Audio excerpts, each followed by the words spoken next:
Olá, eu sou a professora Caterina, esse é o nosso curso de Química dos Biomédicos. Essa é a nossa aula número 6, em que a gente vai continuar com os conceitos envolvidos nos biomédicos, em que nós temos agora o conceito de nanotecnologia acoplado com a resistência. Então, como a gente viu, para a gente conseguir imitar a natureza, a gente precisa fazer perguntas, e uma das perguntas que a gente pode fazer é como que a natureza consegue combinar a resistência com o leveza.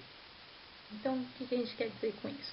Existem 4 tipos de materiais na natureza em que a gente consegue classificá-los de acordo com a sua resistência. Então, a resistência é uma medida de força aplicada com a deformação.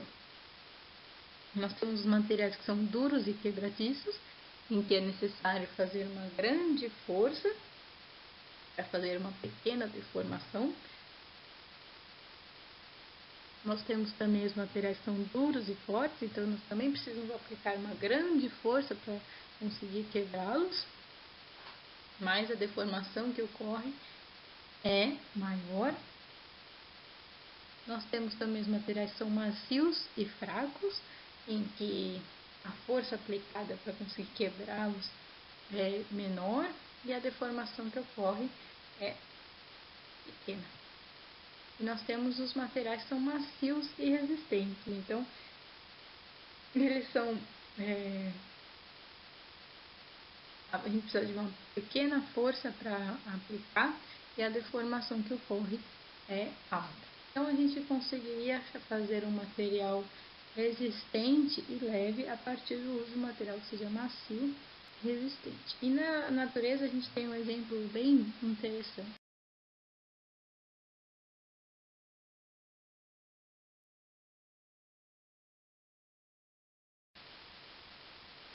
que são as madrepérolas. A madrepérola ela faz uma associação da elevada força e dureza desse material e é um material muito leve. Então, como é que é a estrutura da madrepérola para a gente poder entender como que a gente pode fazer um biomimético desse tipo de composto, né? Ele possui uma estrutura laminar, que é composto de 95% de aragonita e 5% de proteínas e um pouco de quitina. Então, a associação desses compostos em lamelas faz com que haja uma grande resistência desse material em ser quebrado. Então, para quando a gente quer fazer um material do tipo madrepérola, a gente precisa fazer um material lamelar combinando material inorgânico com proteínas ou materiais orgânicos. E a força da madrepérola é de 1,24 kJ por metro quadrado. E isso é 3 vezes maior do que o carbonato de cálcio. Então, seria um material bastante interessante para ser aplicado em pinturas de carro, por exemplo.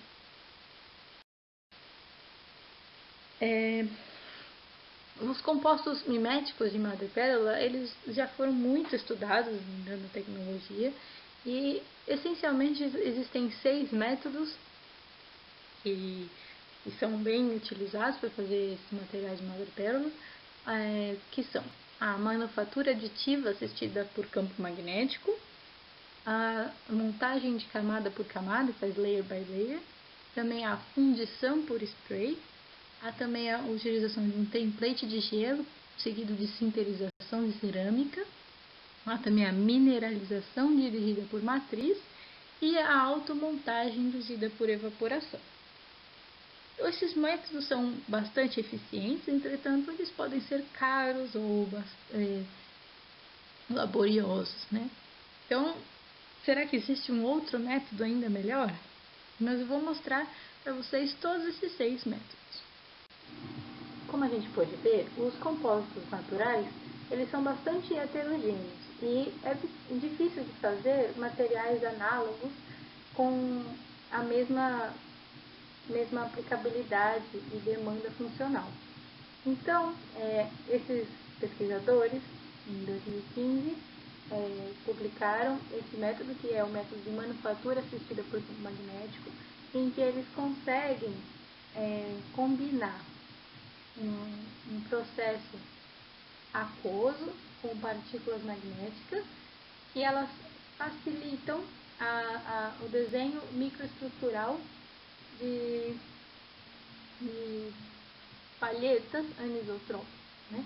Como a gente pode ver nessa figura mais à direita. Então, eles conseguem colocar esses materiais magnéticos dentro de cerâmicas, metais ou uma matriz polimérica funcional, e utilizando cinética, eles conseguem verificar a formação da estrutura, do volume dessa estrutura, e então conseguem regular o controle composicional dessa estrutura, como a gente pode ver nessas figuras do meio. Então, esse foi um método bastante simples e foi verificado que é bastante robusto. Então, ele consegue ser aplicado em diversos materiais e praticamente reprodutivo. Bom, o segundo método, ele é composto a partir da deposição camada por camada, em que primeiro a absorção de um material, seguido da lavagem, depois a absorção do segundo material, seguido da lavagem, assim se faz essas absorções e lavagens sucessivamente, para obter compósitos de distintas grossuras, né? Então, nesse trabalho que eu estou mostrando para vocês, eles utilizaram como uma camada orgânica e montimorilonita, que é argila. Então, eles conseguiram visualizar que macroscopicamente ele tinha uma característica muito parecida da madrepérola, né? Como a gente pode ver nas figuras D e E, em que ele tem o brilho parecido da madrepérola. E eles também fizeram testes de robustez e tensão, e eles verificaram também que era um material muito parecido com a madrepérola. Então, esse método é bastante simples. A parte orgânica é um polieletrólito catiônico com aminas, né, com amônios, e esse polieeletrólito ele pode interagir com íons cálcio de maneiras diferentes, o que dá as suas características principais. Bom, uma terceira possível metodologia de fazer uma madrepérola biomimética seria por fundição por spray, em que se faz partículas micrométricas a partir de um feixe de calor, e essas partículas são de alúmina, e você joga essas partículas num substrato, e à medida que elas vão batendo na superfície do substrato, elas vão solidificando e formando colunas, como a gente pode observar na figura C, que a gente tem colunas de alúmina solidificadas no substrato. E aí essas colunas podem ser impregnadas com um polímero, como podemos ver na figura E, em que há a adição de um polímero entre as colunas, e então com isso a gente pode obter uma madrepérola biomimética. Esse processo foi feito tanto de uma maneira desordenada, ou de uma maneira em que se mimetizava tijolos e rejunte, e o que se observou é que quando tinha a ordenação do tipo brick and mortar, que é de tijolos e rejunte, se obtinha uma força, uma resistência à fraturação e de deformação muito maior do que quando a gente tem um material que é desordenado. Então isso novamente nos diz que é bem importante a ordenação do nosso material. E o que a gente pode ver aí também é que esse estudo era um estudo preliminar, ele não estava tentando buscar o estado da arte, ele estava querendo achar uma nova maneira de fazer os biomiméticos de madrepérola. E, interessantemente, eles conseguiram obter um material com características muito similares da madrepérola, como a gente pode ver nessa figura, em que nós temos a madrepérola abalone com a força entre 150 e 200 e o material, quando está com epóxi, ele tem uma força bem elevada. E o mesmo é aplicado para força com a robustez de perfuração. Bom, o próximo método consiste no congelamento preferencial, em que se usa uma mistura de hidroxiapatita em água e numa camada que tem PDMS. Aí há um congelamento bidirecional que faz um gradiente de temperatura. Então, à medida que a água vai congelando, os cristais de hidroxiapatita vão cristalizando em posições específicas.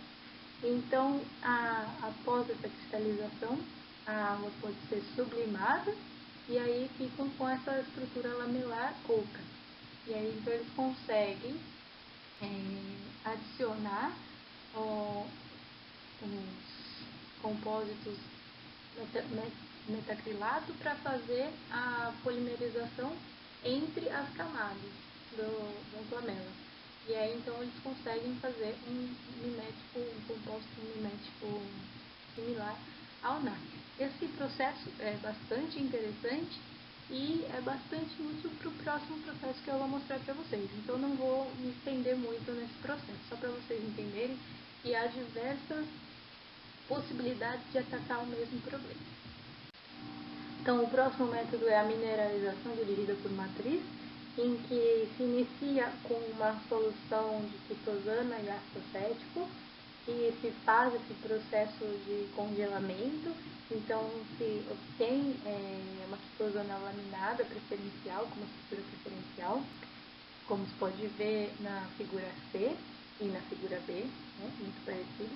Aí eles fazem um processo de acetilação, seguido de um processo de mineralização. Esse processo de mineralização ele inclui íons como cálcio, magnésio, bicarbonato e o polímero para a gente conseguir fazer nosso biomimético de madrepérola. E após a infiltração de fibroína de seda, a preensão a temperatura de 80 graus, eles obtêm a madrepérola artificial. Como vocês podem ver nas fotos A e B da figura à direita, nós temos um material muito parecido, e ele pode ser grosso ou fino, muito parecido ao material da madrepérola natural. Então esse é um processo que mostrou bastante interessante também na produção da madrepérola natural. Obviamente eles também obtiveram resistência, robustez contra a força, contra a quebra, muito parecida ao do NAC, que é a madrepérola. Nesse penúltimo processo que eu vou mostrar para vocês, que se chama automontagem por evaporação, os pesquisadores tentaram fazer um processo que fosse aplicável em larga escala e que utilizasse materiais biocompatíveis. Então eles utilizaram microplacas de fosfato de cálcio e também alginato de sódio. E essa mistura, como a gente pode ver na figura A, após a indução por evaporação, fez uma automontagem do material e eles fizeram então um cross-linking desse material e obtiveram então um filme estaqueado, e após a prensa quente, de uma maneira similar à mostrada anterior, eles obtiveram a madrepérola em alta escala. Como vocês podem ver, do tamanho da mão de uma pessoa, né, na figura B. E esse material, ele é comparável com a madrepérola natural. Então, o que a gente pode ver é que a gente tem em E F, nós temos a madrepérola artificial, a gente tem em E, e a madrepérola natural em F. E aplicando a mesma força, a madrepérola natural ela quebra, enquanto a madrepérola artificial é bastante mais resistente. Então, a partir desses métodos biomiméticos, a gente consegue obter materiais ainda mais resistentes do que são encontrados na natureza. E, bom, por fim, eu gostaria de mostrar para vocês um artigo um pouco mais recente, de 2019, em que os pesquisadores fizeram uma madrepérola artificial recuperável. Então, eles fizeram primeiro uma mistura de técnicas, das técnicas que eu mostrei antigamente, mais para trás para vocês, em que eles fazem primeiro uma suspensão de alúmina, eles fazem esse congelamento bidirecional, então eles obtêm partículas, placas de alúmina direcionadas, então eles conseguem essa estrutura laminar de alúmina, eles fazem a evaporação da água e então conseguem fazer a infiltração de um polímero. E aí, para fazer como polímero, eles decidiram utilizar um polímero que pudesse ser, tivesse reversibilidade, então eles fizeram um polímero que fosse baseado em adultos Biosauder. Então, esse composto pudesse ter aplicabilidades reversíveis, então ele seria um material recuperável. Então, mais para frente agora eu vou mostrar para vocês como assim ele seria recuperável, mas inicialmente vamos olhar as micrografias, em que a gente observa que a madrepérola natural e a madrepérola artificial desse trabalho são bem similares em uma micrografia, né? A gente não consegue discernir uma da outra. E o que a gente pode observar é que esse composto era recuperável. Então, o que quero dizer com essa característica recuperável? Então, inicialmente, eles fizeram um risco na superfície da madrepérola e, para apagar esse risco, eles aqueceram essa superfície a 120 graus. Então, após 1 minuto, esse risco já estava um pouco menor, após 2 minutos estava menor ainda, e após 3 minutos o risco tinha completamente sumido. Então, só que eles precisavam saber se esse material, após a recuperação, ele mantinha as mesmas propriedades. Então, eles fizeram um tratamento térmico e observaram, por exemplo, a gente pode ver na figura C, o composto inicial é o composto linha preta. Então, ele tem uma força de dobra e resistência bem específica. Quando ele quebra, faz o risco, ele perde essa força, então a gente pode observar pela linha vermelha. Então, após 12 horas, 18 horas, 24 horas de recuperação, eles observam que o material volta a ser o que ele era inicialmente. Então, a linha verde é muito parecida com a linha preta inicial. Enquanto que o polímero sozinho, que é uma figura B, só o polímero baseado no crosslinking de Diels-Alder, não há essa recuperação. Ele tem um processo parecido, mas não é exatamente o mesmo. Também o que se observou é que o material se ele era recuperável também após esse aquecimento, né? Então, eles fizeram com só a alúmina, só o polímero e o composto. E o que eles observaram é que só a alúmina e só o polímero, quando eram aquecidos a 120 graus, eles se tornavam líquidos, como a gente pode ver.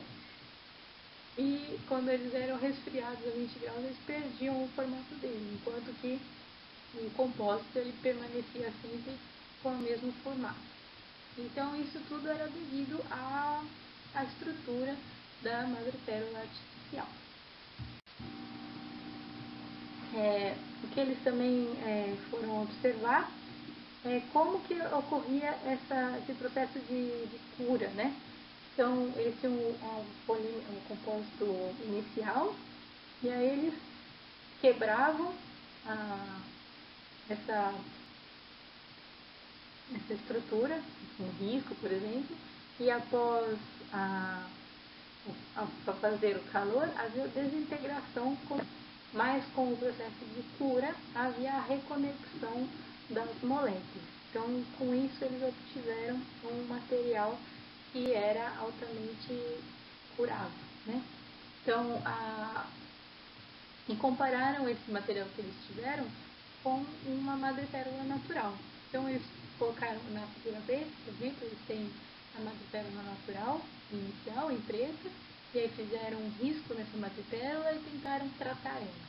E viram que o processo, a madrepérola riscada e tratada era igual, então ela não voltava a ter as mesmas propriedades iniciais. Já a madrepérola artificial, que não tem essas propriedades de ser autocurável, então fizeram um processo já reportado na literatura, não baseado no polímero que eles estavam utilizando com cross-linking de Diels-Alder, e observaram também que esse material não era recuperável. Enquanto que a madrepérola inteligente, como eles chamaram, que é a figura B, ela obtinha essa capacidade de ser recuperável. Então, o que eles também observaram é que esse processo poderia ser repetido várias vezes e sempre se obtinha um material recuperável. Então, é como se fosse praticamente um osso, né? Em que a gente quebra e depois ingessa o nosso braço, o osso vai se naturalmente recuperar da maneira necessária. E eles observaram também que esse material deles tinha uma força, uma resistência muito maior do que as madrepérolas reportadas na literatura, né? Como a gente pode ver, a estrelinha da figura G tem uma força de 60 megapascal, que é bem maior do que todas as outros materiais reportados na literatura. Mas, como eu disse para vocês, esse material parece um osso, né? Então, eles foram testar como que se eles podiam fazer um material com essa madrepérola artificial. Então, eles conseguiram fazer uma forma específica. Por exemplo, se eles tinham uma figura achatada, eles conseguiam fazer uma forma especial para aquele polímero a partir do aquecimento, né? Então eles conseguiam aquecer e dar uma forma nova para aquele material. E incrivelmente aquele material conseguia resistir até 50 gramas sem deformar a sua forma, né? Então eles conseguiram de fato fazer um material que poderia ser bastante útil para fazer materiais de segurança, né? A gente não como se fosse segurança do corpo, né? Então, em todas essas aulas anteriores, o que a gente pôde ver é que a gente consegue se inspirar em formas, como por exemplo o bico do pássaro, do matinho pescador, para fazer um trem. Nós também conseguimos nos inspirar nas nanoestruturas presentes na natureza, como por exemplo que eu mostrei para vocês o exemplo da pele do tubarão, da cor estrutural da asa borboleta, também agora o exemplo da madrepérola, e também podemos nos inspirar em estratégias, né, como mostrei para vocês, o besouro que consegue captar a umidade do ar para gerar água para ele beber. Mas será que a gente pode estender essa inspiração dos médicos para reações químicas? E a resposta é sim. Então, as próximas aulas serão baseadas em biomiméticos, né, de enzimas, para que a gente possa entender como que a gente pode melhorar as reações químicas a partir da biomimetização de enzimas.